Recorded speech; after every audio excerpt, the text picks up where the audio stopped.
Tulsa postgame, Akron pregame, and Davis's favorite shape of deli meat. All that and more coming up next on Dotting the I with Davis and Chad.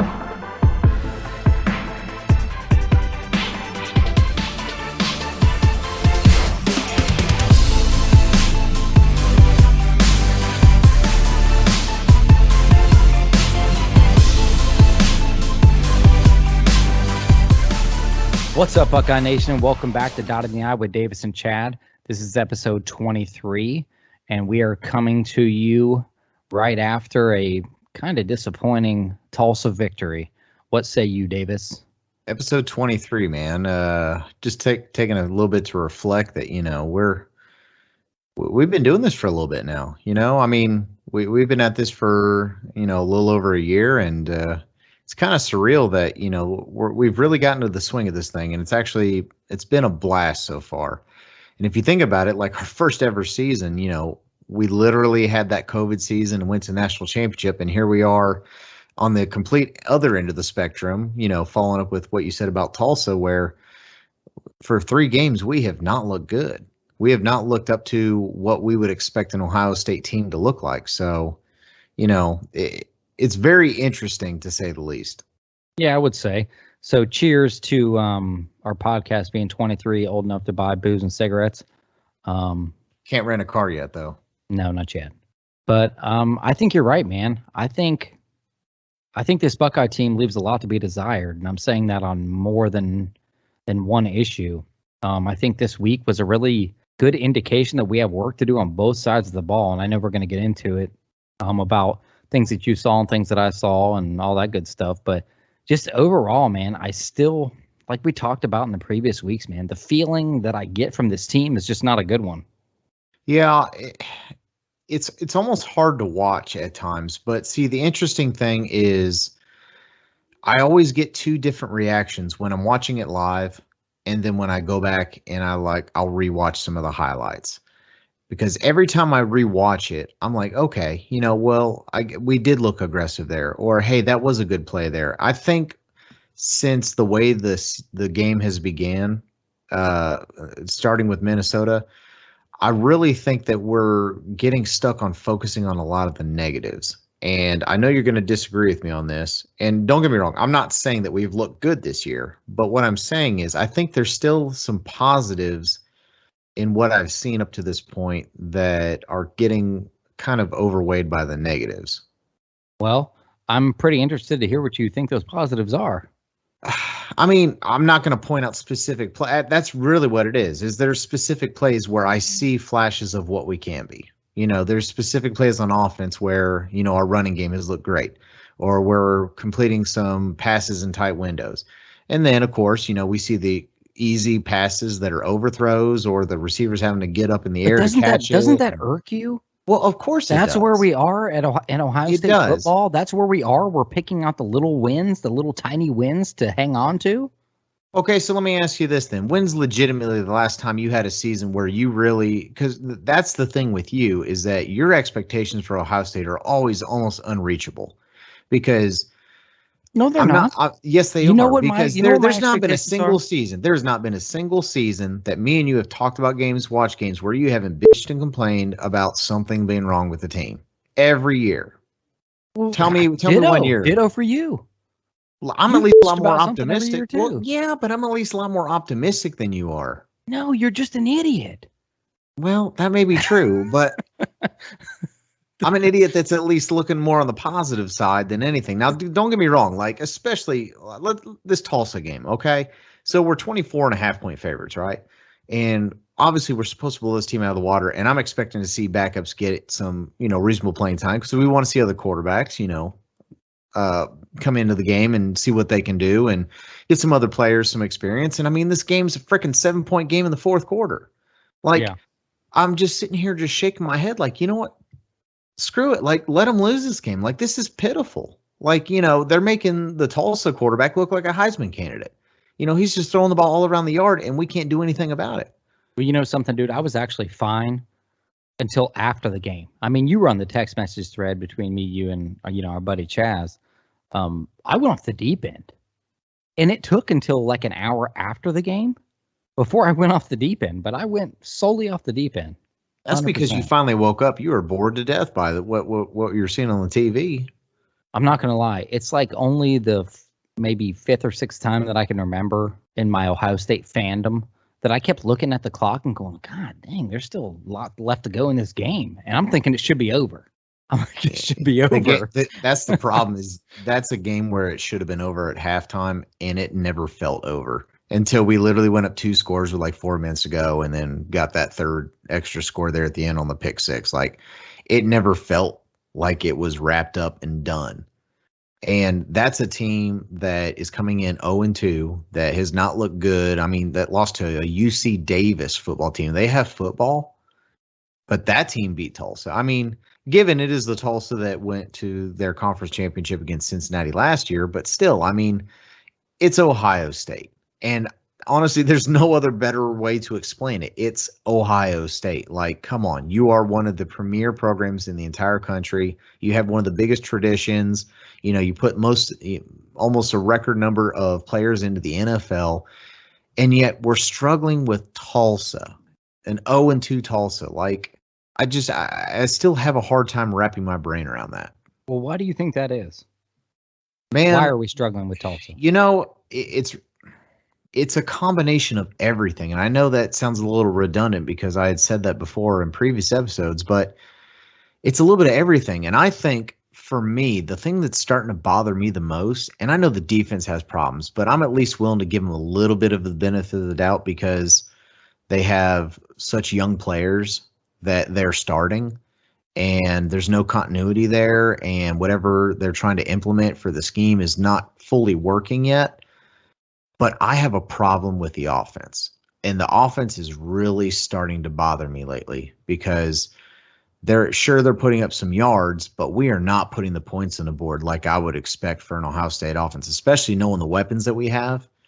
I'm fully disappointed in the offense, and that's what worries me more than anything. Like, you can have a bad defense, and I'm not saying we should, but I'm saying, you know, Oklahoma's done this for years where they've had no defense, but they can outscore almost anybody. You know, it'd be one thing if we're sitting there putting 40, 50 points a game. I mean, that would have saved us against the Oregon game, as bad as the defense was. But we put up 28 points on 612 yards of offense. And then we put up 41 points, and only 34 of that was even on offense because we had 7 points on the D. You know, it's the offense is what's really getting to me now. Something is going on at Ohio State. Okay, now I don't know if you're going to agree with me on this or not. Something is going on because, okay, one of the things I noticed was, you know, people were talking all week long, like, oh, Ryan Day spent all this time with the defense. That's why the offense looks rusty. No, it doesn't. Explain to me this. Why did Chris Olave not touch the ball? Why did Mayan Williams all of a sudden they said, oh, well, he missed a practice. So, you know, things got jumbled around and Travion Henderson had a hot hand, so we had to play it. No, Ryan Day decided, and I don't care who agrees with me on this or not, Ryan Day decided before that game ever started that Travion Henderson was going to be the featured back and nobody else was from the get-go. That was instilled in the game plan. So why does the guy that leads the team in rushing the week before not even get one snap this week? Don't give me that hot hand crap because I'll tell you this much right now. You know as well as I do. Master Teague has not had a hot hand his entire life, and he got carries. So don't give me that crap. There's a reason Chris Olave didn't get it. This team, dude, there's something going on in that locker room. There's something going on. Either they don't know who should be the starters, or people are screwing up, or there's a revolt, or something's going on. I don't think it's some big master conspiracy issue that's going on that you well, then claim why? You think. Why do we have different starters every week? Everything can be explained if you're really looking between the lines, in my opinion. So if you want to address the running back thing, you're darn right that they probably singled out Travion Henderson because, first of all, we knew Master Teague was not that great. You know, he's just a capable running back, but he's not going to be, you know, an electric kind of person that we need on the offense.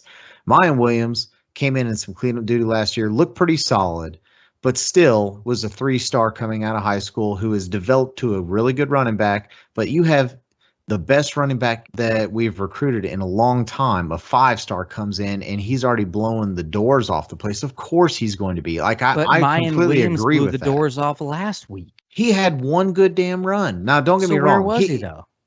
Well, Where was he? from what I read, he was sick and had to miss a practice and fell behind on some reps, and the other guys gained some momentum and they stuck with him. Now, do I agree with that or not? That's irrelevant. But I will tell you this: You mean to I tell me that honestly Master T believe. grabbed more momentum than Mayan Williams? Master Teague doesn't have enough momentum to get off the bench. Okay, so the secondary thing that I was going to explain too is that some of this could literally be them just mixing things up, or it could be disciplinary, which it could be because I mean, let's look at Harry Miller. Why the hell's Harry Miller been out? Why was the other defensive end? I can't think of his name off the top of my head. Why was he out during the Tulsa game? There was no injury report. There, I So didn't hear so anything about COVID. all this stuff doesn't lead you to believe that something's going on? I don't think it's some big master like Ryan Day's lost the team and What like about Seven Banks? Why was Seven Banks not on the field before?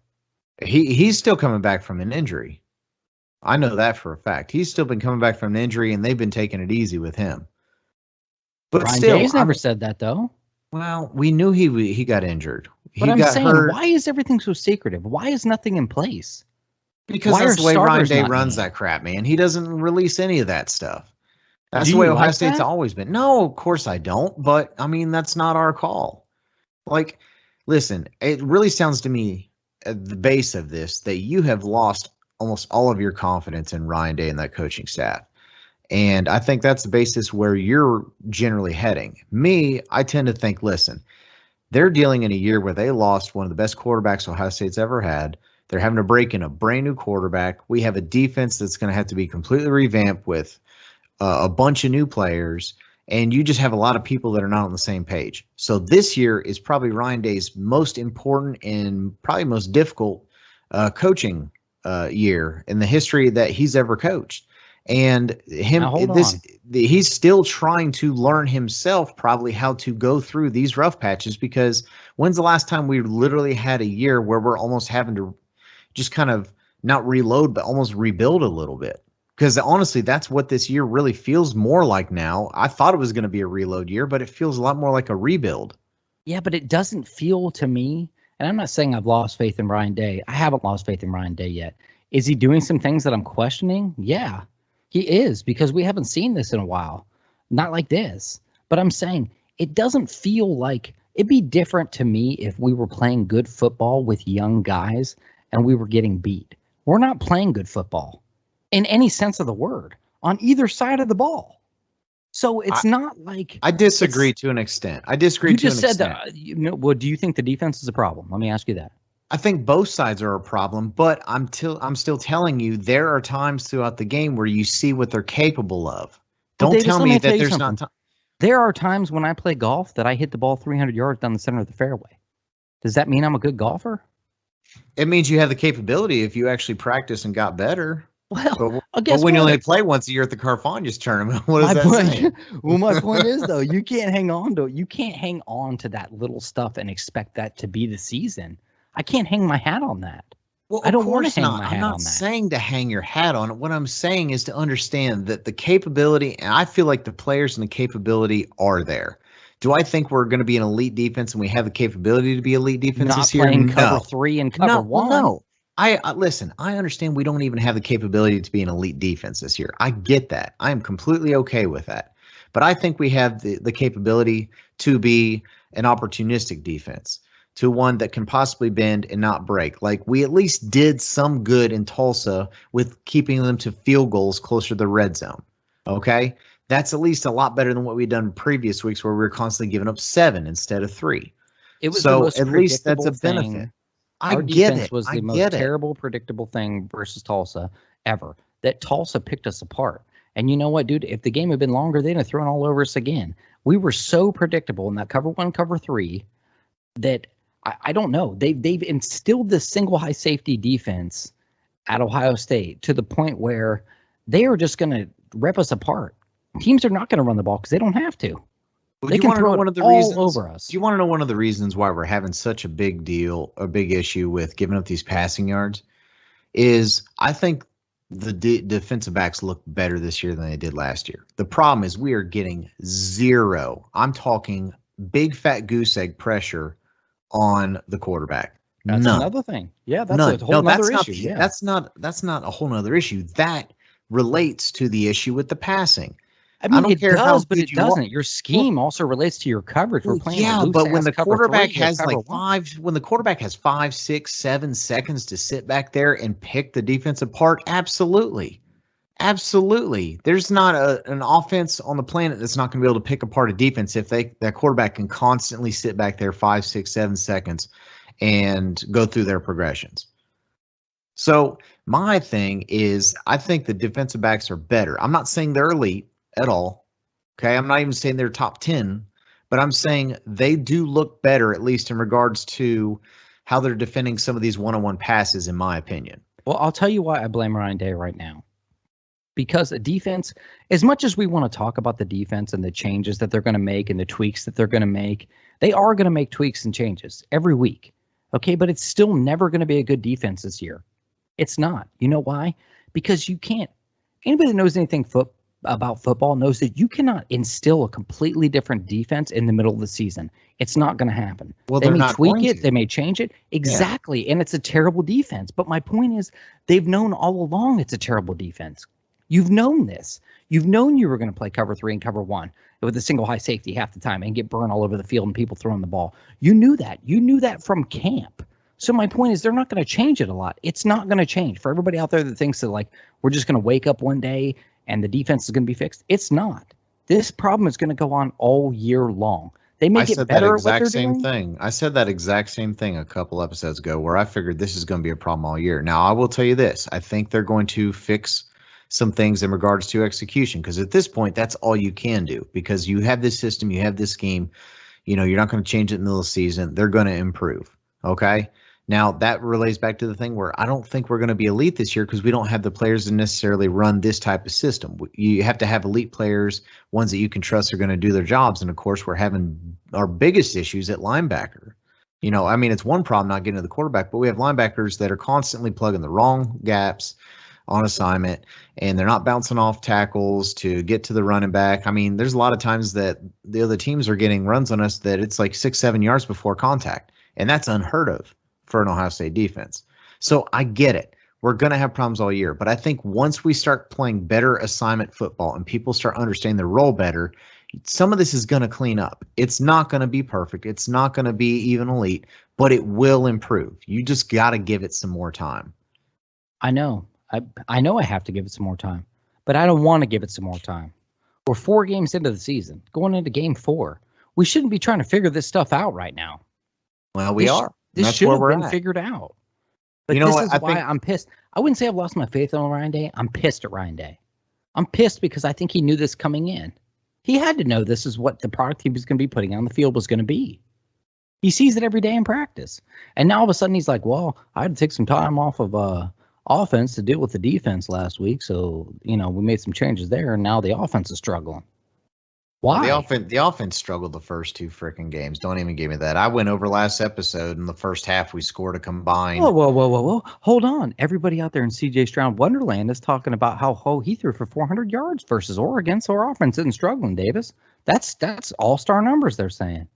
CJ Stroud's the greatest thing since sliced bread, Chad. Well, if someone wanted to look at the first half of each game when we scored 7, 10, and 13, or whatever it was, you know, scoring less than 14 points in the first 3 games in the first half, obviously there's a problem with the offense. So you cannot sit there and give me that crap. No one can sit there and dispute that. Now in the second half, we're actually on offense doing a lot better, more up to par with what I would expect the offense to be. But yeah, I mean, that there's a problem there. And, you know, one of the issues that me and you have discussed, even though we've gotten some backlash from other people, but the one thing we do agree upon is neither one of us think that CJ's really the guy. It's not that we don't think he can't run this team, but we feel like there's probably better talent in the quarterback room, and we feel like it needs to see the field because, you know, the one thing that finally comes out now that is CJ Stroud's got a shoulder injury, and who knows when he sustained it, but I know for a fact that I remember in the Minnesota game, I'm watching him coming in, and he's sitting there like, you know, running his shoulder, his right arm in circles there like he's trying to loosen something up, and I was like, he hasn't even taken a hit this game. Like, what the hell's going on? But I don't think much of it. No one says anything, but you watch him and he'll make some good passes and then he'll make these throws that it's just like, dude, you're overthrown him by like 6 feet. And I that thought makes the a lot of reason sense. It makes a lot of sense that this could be based off a shoulder injury. But my problem then with Day is if he's being somewhat incapable of making even some of the easiest passes because of shoulder trouble, then why is he still starting? Why does it take because till Days, Akron? I hate to say that, I hate to say this, dude, but there is a certain amount of ego to every coach. There is. You don't get to being where Ryan Day is, where Nick Saban is, where all these Dabo Swinney is, without having a little bit of arrogance, without having a little bit of confidence, however that fine line blurs for you. But my point is, man, so if you're Ryan Day and you've been hell bent to start CJ Stroud as your starting quarterback, and say Saturday Kyle McCord comes in and just lights it up, you're going to look like an idiot. Yeah, People but are it's going to going to be think you're an skewed. idiot. It's going to be skewed though because it's Akron. Akron's like one of the worst defenses in the country right now. So we couldn't handle Tulsa last week. Well, Tulsa's not statistically one of the worst, but it's definitely not good. But I'm just saying, listen, I feel like whatever happens this Saturday is almost going to be irrelevant because I agree that I think Ryan Day is sold on CJ being the starter this year, regardless. And the only way they bench him is if he completely starts laying multiple eggs. Like No, the he's only going way to they get, bench him is if he gets injured. That's Ohio State's mantra, dude. He can throw as many eggs. Ryan Day will ride this thing into the dirt. Whether we lose 4 games this year, he'll ride it into the dirt unless CJ gets hurt. That's it. I don't think it's going to take that long to ride something in the dirt, but it'd be different if his stats weren't so large, especially because of the Oregon game. But then again, I mean, he threw it for over 50 times. I mean, it's going to be extremely easy to throw for over 400 yards if you're passing it 50 times. I just But thought that the reason that CJ Stroud was the starting quarterback at Ohio State this year in front of all the other guys in the quarterback room was because he would be a more mobile RPO type quarterback. I agree with that. That's what I thought too. And he has not even shown a lick of being mobile at all. Like he's not even like I'm not even talking about the design rollout plays that they have for him, which he looks decent at, and he's made some decent throws on the run. Um, and sometimes those look like some of the best plays because he's getting out of the pocket. But I've not once seen him actually drop back and avoid pressure and feel it and like step up and move away. And then if it's not there, tuck it and run it for at least 7, 8 yards. I've not even once seen him do that. As a matter of fact, I've seen him do the complete opposite. As a matter of fact, during Tulsa, he'd had a play where literally he got loose from the pocket, and right before he hit the line of scrimmage, he actually stopped and planted his foot and looked through 2 reads and then made a pass instead of running. Now, did the pass get more yardage than the run? Yes, but in that situation, my point is any quarterback that you could possibly imagine who's already moving at that point tucks that ball and runs it for 5 or 6 yards and gets out of bounds. He just seems like he lacks aggression when he plays football. And I don't get me wrong. I'm not saying like, uh, being like risky and taking a bunch of chances and, not making smart decisions, but it's just like he looks like he's lacking a killer instinct almost. It's hard to describe because No, I know exactly what you're saying. he just looks lackadaisical. I don't know See, I how don't know to if it's put it. I think it's fear. I think it's that, and I think it maybe comes back to that shoulder, and he's worried about getting it dinged up more, and I don't even know how he initially got it hurt in the Like I first said, place. I don't want people out there in the podcast universe to think that I don't think that CJ Stroud can be the quarterback at Ohio State. I'm not saying that. I'm just very skeptical because of what I've seen and because he doesn't carry himself. I wanted to bring up his press conference. He made comments like, "Oh, well, I'm only 19 years old and I'm battling an injury." A lot of excuses for a quarterback. Yeah, Quarterbacks don't make excuses. follows it up with, I know I'm a good player, and it's almost kind of like he's saying, I have these things going on. You don't realize what I'm dealing with, but like I've never heard another quarterback making as many excuses as he has already in his first 4 games. You know Or, what a I'm sorry, quarterback first says 3 there? games. Every quarterback in America says the same thing.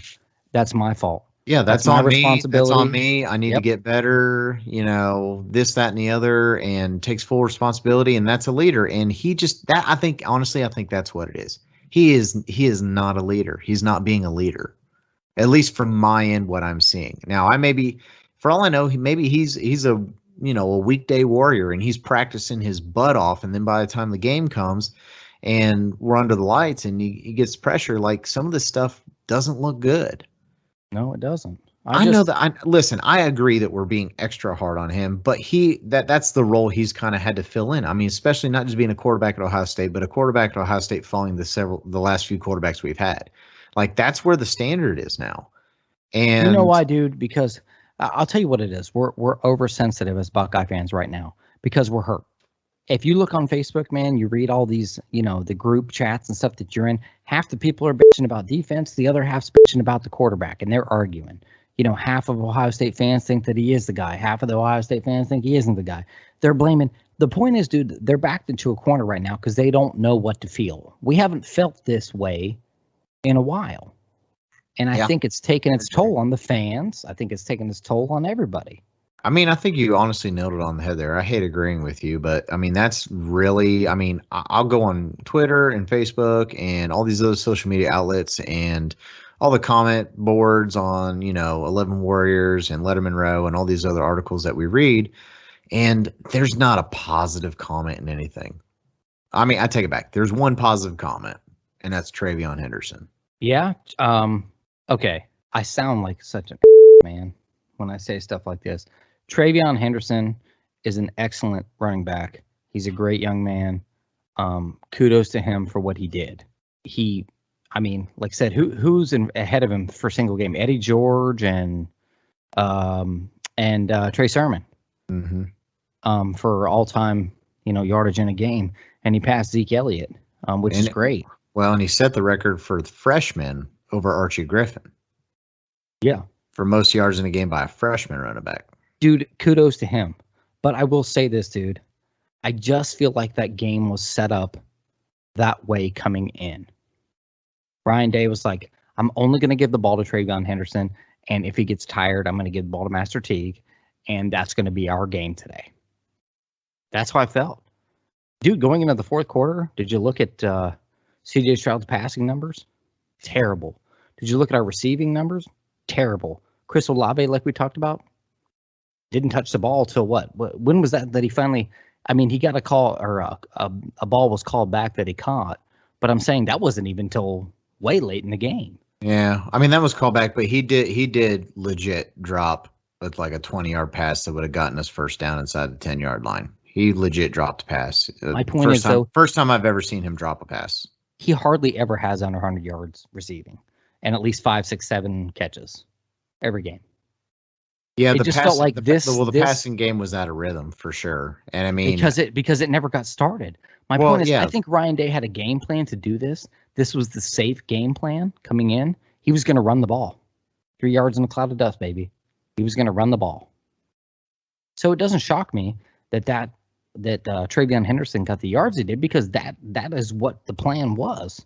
Yeah, I mean I agree. Honestly, the issue is I don't even think he has even fully understood what the balance of this offense needs to be because he knows we have the weapons in the passing game to get a lot of yards, but you need the quarterback that's going to complement that. He knows he has the running backs to do it, but in order for the running game to be effective, not only do you have to have good run blocking, but you also still have to have a good passing game to have a good running game because if they know you're going to run most of the time, they can adjust. Now, that's one thing Tulsa didn't really adjust much. They kept dropping 8 a lot of the time, which is one reason why the passing did struggle. I mean, if you want to look back to Northwestern last year, Tulsa pretty much pulled a page right out of their book, and that's kind of what the game looked like, is that the passing game struggled a lot, but the running game was wide open. So I don't blame him for sticking with the run because that's kind of what the defense was giving him, but it did seem very early on like he was making a conscious effort to run the ball a lot more.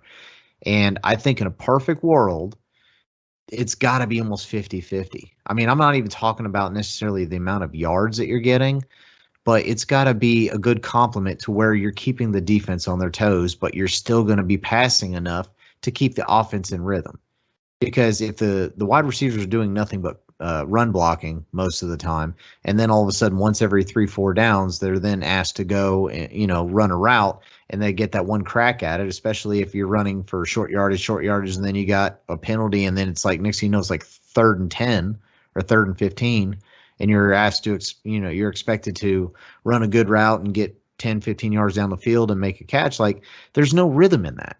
So that's the balance that we haven't had at all this year. It's either been pass heavy or it's been run heavy. There's not been an equal balance in any game. Yeah, I can agree with that because, we threw the ball 50 times versus Oregon, and then we turn around, and I can't remember how deep we were into the third quarter, but I do remember that C.J. Stroud had under 100 yards passing and an interception way deep into the game before Garrett Wilson's touchdown. I think he ended up with like 175, 185 yards passing and touchdown, interception. But my point is, those stats are kind of false, even the way they look then, because some of that stuff didn't even happen until the game was almost over. Right. We did not balance the attack.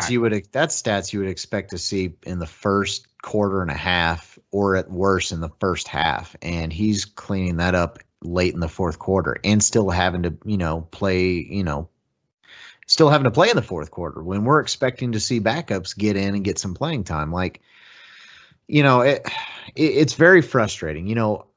I wish these podcasts could be a little bit more fun because I guess maybe I took for granted last year a little bit, just in the fact that, we still struggled at times last year, but at least we had a lot more positive things to talk about. You know what? Let's just go ahead. Let's make this therapeutic. Okay. I'm going to force you right now to make one compliment about the defense. Okay. I don't even care what it has to be, but you got to say something you honestly believe will be a compliment about the defense. Let's just get it out. Let's get some of this negativity out, because these players are on social media and watching TV and they're listening to everyone bashing them. And I think it's time we at least try to change some of this negativity into a positive. So give me one compliment about the defense. One compliment about the defense. I'll give you two. When they changed up the play calling and put Kerry Combs up in the booth, at least we tried to do some other things. We did some, we blitzed two linebackers on a few different plays. We tried to give some other looks, still within what that is not done. A compliment. That sounds like someone saying, "I'm sorry that what I said upset you," instead of actually apologizing. That is not a compliment. I at least give them that. I'm sorry that what I said offended you. Like, that's not an apology. Okay. Give me a compliment, dang it. I think Denzel Burke is going to be a first-round draft pick. There it is. I so agree with you. I think he's going to be such. And the best thing is we're going to have him for at least another 2 years. Absolutely, dude. I can't explain it to you. It's not that I don't think he's got the coaching that he needed so far to round him out, but his raw talent and raw ability is so apparent out there that I think once he does get coached up all the way and has another couple of camps in him, dude, he is going to be a monster. Yeah, I completely agree with you. I'm going to give another compliment to. Can I give it to Denzel Burke as well? No, you can't. You have to choose something else, and you got to make it sound like you like it too. I will give the compliment here, in that it could have been very easy for Ryan Day to just simply say, "Listen, Kerry Combs is the defensive coordinator. We're going to keep working on things." He literally took right after that Oregon game and basically demoted him and said he didn't care if it hurt any feelings in the process. And I think that at least shows that he's willing to do whatever he thinks it takes to get it turned around. And I think he's aware of the issues and he is trying to be as proactive as possible. I thought that said a lot even after one game, because you normally, when have you heard of another team that's struggling like this and literally the next game they demote that person? Like, I've never even heard of that happening. But Ryan Day did it. Some yelling. You remember how awkward it was the year that Saban had Lane Kiffin as an offensive coordinator? He chewed his ass up and down the sideline every game, but he never demoted him. Nope, never did. Never did. He rode him that whole year, even though I think they still won the national title that year, but still. Yeah. So But I listen, will say this though. but there's So listen, there's positives to build there. You've got to understand that we still have the 4 and 5 star athletes out there. You've got to think that. I mean, it almost hurts my brain to sit there and think, how can you have everything accessible to you through Ohio State, through coaching, through all of the things they have on campus, through, you know, uh, all the film study and all of the different coaches and all the extra time that you have to sit there and prepare. You've got to think that they're going to right this ship to some extent. They have to. I mean, if any program around the country is going to be able to make a U-turn, it's got to be Ohio State, right? I mean, now I think we're set up for success. We just haven't seen it. we're going to be a Big 12 team. I think my prediction for the rest of the season, however it shakes out, I don't know who's going to be the quarterback. I don't know how that's going to shake out. I think our defense will improve in that we will do what we do better than we're doing it now. I don't think the scheme's going to improve. I don't think any of that's going to improve. I think that we're going to just do what we do better than we're doing it now. What I think really is going to happen is that at some point, this offense is going to take off. Now, who's going to be at the helm of that offense when it does? I don't know. But I think we're going to be a Big 12 team this season. That's what I think. I think Yeah. we're going to compete for a Big 10 title, but I think it's going to be because we're putting 55 points on everybody. So let's go ahead and lead that into the Akron preview because those of you that may not know, C.J. Stroud is being rested this game. Hey, tell your Sorry, kid did to I go to say bed. that out loud? Tell your kid to go to bed. So CJ Stroud is being rested, barring they said emergency situation. But if you need CJ Stroud in an emergency situation against Akron, then I will throw the white flag on this year officially. I will be done. I will check out. I'll be done.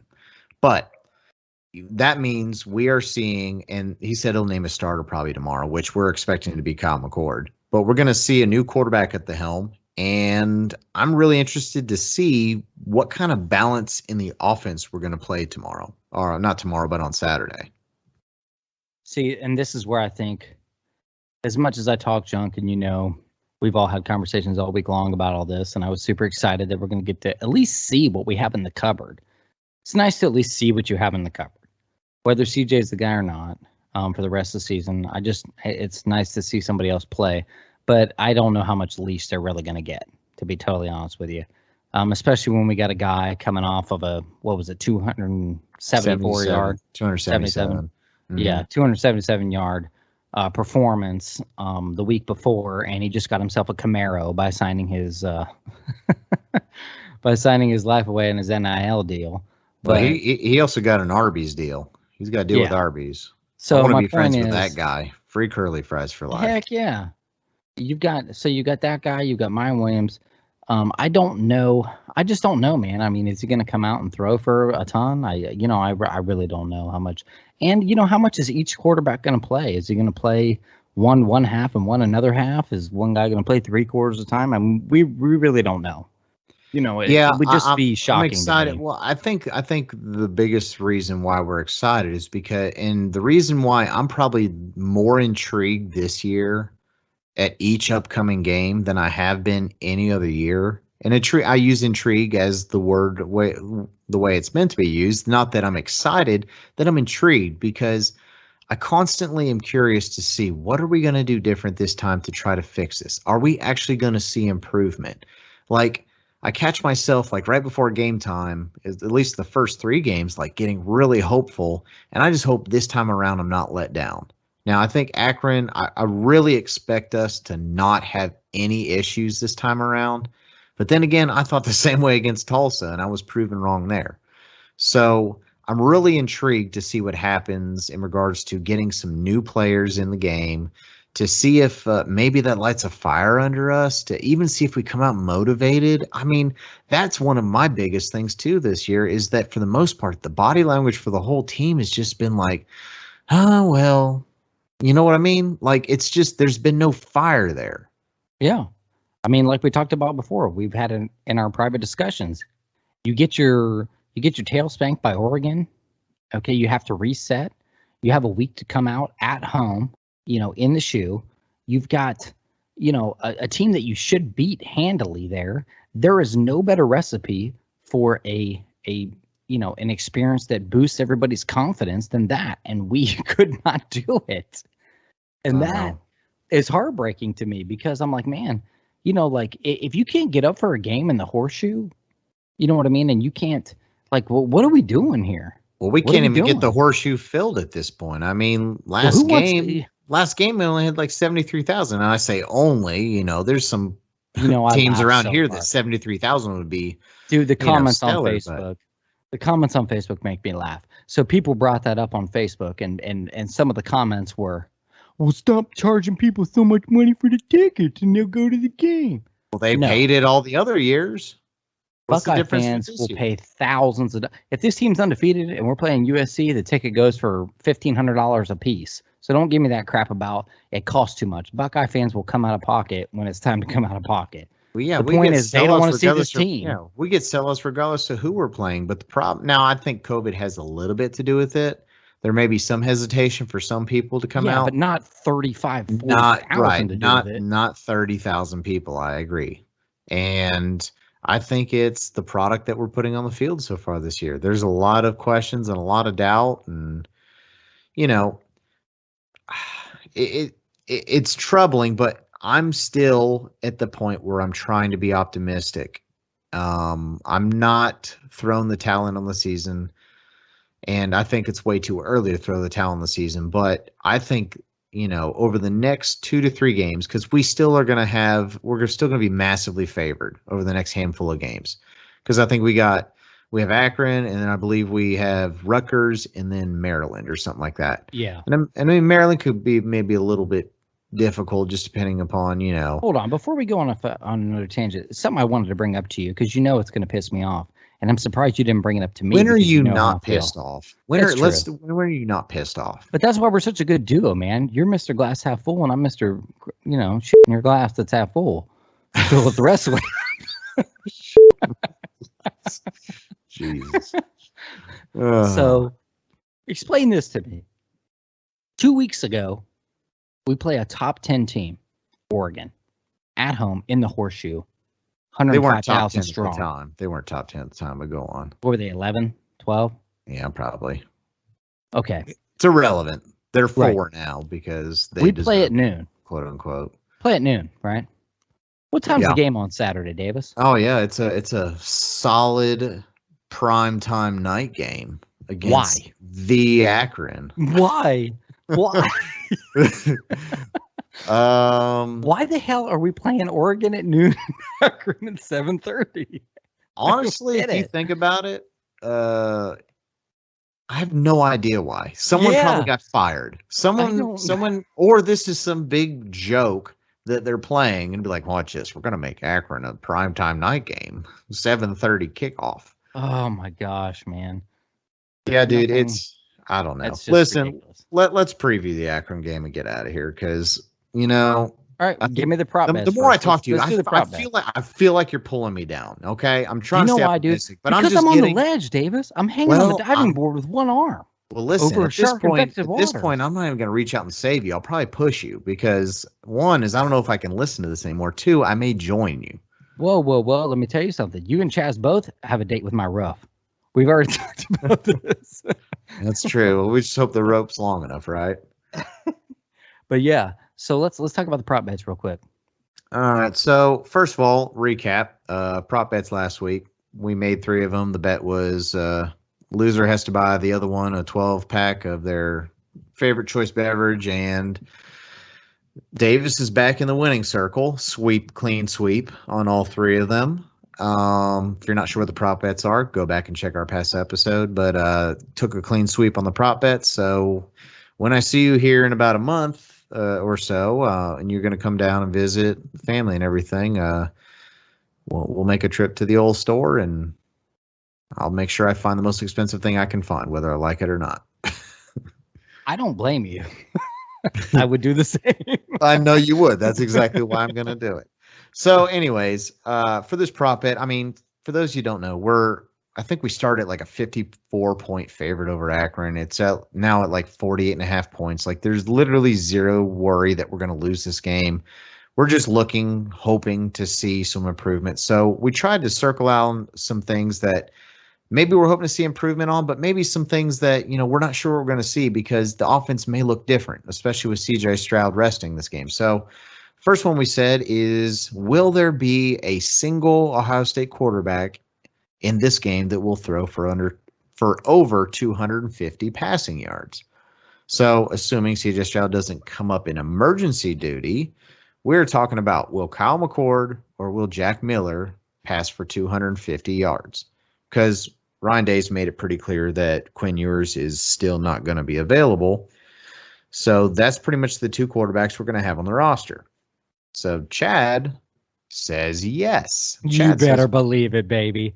You better believe it. And it's not even any Kyle quarterback. McCord. Yeah, exactly. Let's be honest. He's talking about will Kyle McCord. Like, we should just change the bet. Will Kyle McCord throw for 250 or more yards of passing? He believes so. I say no, not because I don't think he's capable, but I think the game plan is going to be a lot more balanced. And the running attack is still going to be a big thing. And I still think that they may give Jack Miller some opportunities, which means Kyle McCord may not even have enough pass attempts to try to get that high. So I'm taking the under on that. Now, of course, we're going to come right out probably the first play, and he's going to throw an 80-yard touchdown. I'm like, well, I'm in trouble. So anyways, I'm taking the under on that. Next one, and this one was pretty bold on your end. I was surprised you took this one. So the next one is, will we have two running backs record over 100 yards? Chad, again, is taking the over. He says yes. Me, I think TreVeyon Henderson, again, is going to continue to get the majority of the carries. And I think maybe at best we might have a secondary running back get maybe 70, 80 yards. But I don't see two of them getting over 100 yards, in my opinion. Now, let's not forget this now. That job until this week, for whatever reason that we don't know, because I don't know, was Mayan Williams' job, not for TreVeyon Henderson's job. I think that job Mayan Williams is going to come back this week. He's going to get touches this week, and he's going to be pissed off. So do I think he's going to take the job back? I'm not saying that at all. What I'm saying is I think he's going to rush for 100 yards, and I think TreVeyon Henderson continues his hot streak as well. It's possible, but I think that's a bold take. Now, I could be wrong. We may have let's see if it pays off, Cotton. Yeah, we could have three running backs over 100 yards for all I know. But, I still think the safe play is taking the under. So the final one we went with is a defensive one. And do we think Akron will throw for 300 or more yards on Ohio State's defense? I think the obvious one here is one actually Chad took, which is over. He thinks that Akron will be able to get over 300 passing yards. And I'm willing to take a little bit of a gamble and say that we keep them under 300 yards of passing, which that's a bold move on you. That one is a little bold, but I have a feeling that we're going to overmatch them so much, and we're finally going to get to the quarterback that we're going to disrupt them, and they're going to have a much more difficult time trying to pick the defense apart. So that's what I'm hoping for. Those are the three prop bets. And tell them what we're wagering here. Okay, so we are wagering that the loser of this prop bet this week has to go on Facebook and change their profile pic to whatever the winner says it has to be. And that could be literally anything. Except for a big old honking sausage. We talked about that already. You can't say honking sausage on the air. We're going to get discontinued even on Spotify. They're going to take us down. Listen, obviously, we're not going to do something where someone's going to lose their job over this. At least we hope. The only thing, honestly, we said was off limits is we're not putting a picture of the team up north up there, but neither one of us would even want to do that to the other person. But no. I'm going to definitely go through the archive and find something that is going to be not only embarrassing, but definitely comical as well, because I fully expect to pull out yet another prop bet this week. Well, you can wish in one hand and watch the Buckeyes with the other. Glad to see you're finally understanding. We're live, okay? We're on the radio here. Like, let's let's at least keep it PG-13 or something. Yeah, I try to most of the time, but sometimes I just get excited. I get excited. You are allowed one F-bomb in PG-13, so let's not even go there. Well, anyways, guys, listen, we've been at this for a while today, but overall, I think we share a lot of the same feelings that a lot of the other Ohio State fans feel up to this point in the season. We have a couple different ways that we're, I guess, handling it at this point. Chad's on the edge. Yeah. One more, you may push him off. Me, I'm still not quite to the edge. I'm hoping for some improvement. I think there's still hope for the season, but there's no mistaking that we are not living up to expectations. And, we're hoping that this season may be a special season. It still possibly could be. I mean, this could be one of the biggest turnarounds, or this could be one of the biggest flops. I mean, it could literally go Man, either I hope way. you're right. There was nothing that would make me happier than for next week's podcast for me to get on here and just apologize to everybody for being a moron. Well, I you're would not going love to do to it do next that. week. There's no way we're doing it next week. Listen, that won't happen unless we literally make the playoffs from this point. Now, hold Because on. Before you get off here, you didn't give me a score. Oh, You didn't give me a score. dude, I haven't even thought about it, to be honest with you, man. If I had to say something shot off the top of my head, what I honestly believe, I'm thinking something like a probably 55-17. Okay. I'm going 45-17. So I'm gonna write these down because we put these online. 55-17, and you said 45-17. Yes, sir. So you still don't think we're gonna score over 50 points? No, especially this week when And the you're the offense is person, going to be a little bit finicky. and you're the person taking a quarterback throwing over 250 yards and two running backs over 100 yards, and you're going to keep us at 45 points? That's correct, sir. Okay, well, I guess there's some sort of method to the madness, but Yeah, I think we're going to break big runs, and I think we're going to break big passes. I think Kyle McCord's going to throw several deep balls that account for his yardage. I'm not saying he's going to throw for 9 touchdowns. I'm saying he may have 2 or 3 touchdowns, but it's going to be for big yardage. yeah. Hey, something we may start doing too is we'll maybe give an extra guess at who we think the player of the game is going to be on both sides of the ball. Might be something that we can start incorporating. But anyways, I'll start you off right now. The offense player of the game is going to be Kyle McCord, and defense, the player of the game, probably be Kyle McCord as well. I'm going to go player of the game. I'm actually going to go a little bit different. I'm going to say Jackson Smith-Njigba going to be player of the game. Okay, I'm joking. If we have to go this route, I think Chris Olave probably be player of the game. Yeah, I think a receiver's going to get it this game. I'm just going to go Jackson Smith-Njigba because I think Chris Olave is a pretty obvious one, especially thinking he'll have a real big game coming back from what just happened against Tulsa. Defensive side of the ball, I'll be honest, an easy one is I'll probably have to give it to Ronnie Hickman because he's leading the team in tackles right now. He's flying around the field. He's had a pick already this season. He's actually looked pretty good along with Denzel Burke, but I'm going to say Ronnie Hickman on D. Okay. Sounds good. I'll go with Denzel Burke again. Yeah, that's whether or not they decide to target him or even get any passes in this direction. So we'll have to see what happens. But all right, before we jabber on, Davis, tell them where they can find us. So as always, guys, you can catch these episodes on Spotify, iTunes, iHeartRadio, Amazon Music. I think YouTube Music, whatever that is now they call it. I'm not even sure.